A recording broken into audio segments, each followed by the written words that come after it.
Осындай приложениелер бар. Осы приложениедан мен жұмыс жасаймын. Енді қазір сіздерге Moji деген приложение көрсеткім келіп тұр. Осы Moji деген приложениеде әртүрлі видео слайдтар жіберуге болады. Қазір бір нені сізге көрсетіп жіберейін. Әртүрлісін таңдауға болады. Енді мына жерде мен минимализм дегенге басамын. Так, қазір минимализм деген. Осыған басып, сол біріншісін таңдаймын. Мынаны таңдаймын. Осыған енді біз мына жерге басып ортасына картинка қоямыз. Мысалы, қазір мен сол каталогтың картинкасын қояйын. Алдын ала дайындап қойдым осындай картинканы. Да? Содан кейін дұрыстап текстті дұрыс қозғаймыз. Одан кейін мынаны алып тастаймын мен, маған керек емес. Сосын мына жерде мынаны алып тастаймын. Мына жерде кисточка бар, соны басып. Так, қазір мен сізге басып көрсетейін. Мына кисточканы басамыз. Басқаннан кейін вот мынада шығады. Мына жерде мен басқа текстті нетемін, қолданамын. Так, енді осындай текстілерді қоюға болады. Әрине шрифттер ғой, стиль. Так, мен осыны қолданамын. Мына жерге мынаны аламын да, былай қозғап аламын. Мына жерге ашық жерге сосын жазатын сөзімді жазамын, алып тастап. Мысалы, мен өзімнің номер телефонымды қоямын. Сіздерде сөйтіп сіздерге үйретіп жатырмын. Өзімнің номеріңізді қоясыз. Міне қойдыңыз. Так, мынанда да қайтадан алып тастаймын. Енді қайтадан кисточкаға басып, енді мен сөз жазамын. Мына жерде ол нелерін бәрін өзгертуге болады. Цвета, тексттің шрифттерін өзгертуге болады. Музыка қоюға болады. Так, мен текстті қайтадан таңдаймын.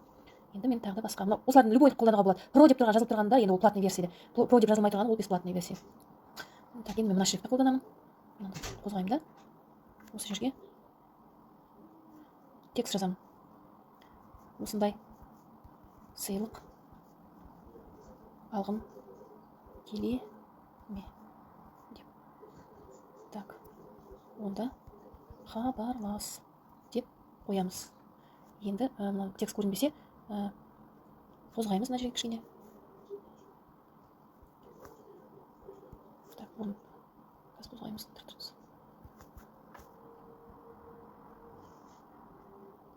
Так, орындарын өзгертейін. Так, кішкене орын қалдырып. Так. Так, мына жерде размерді өзгертуге болады. Т деп тұр ғой, соны басамын. Енді мен размерін өзгерткім келіп тұр кішкене. Созылып жасын. Және цветті өзгертуге болады, цвет.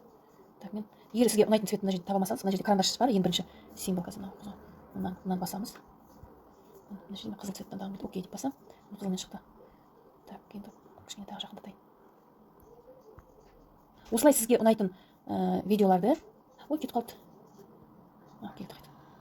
Осыны сізге ұнайтынды осы жерден осылай жасап алуға болады. Енді біз не істейміз? Сохранить. Окей.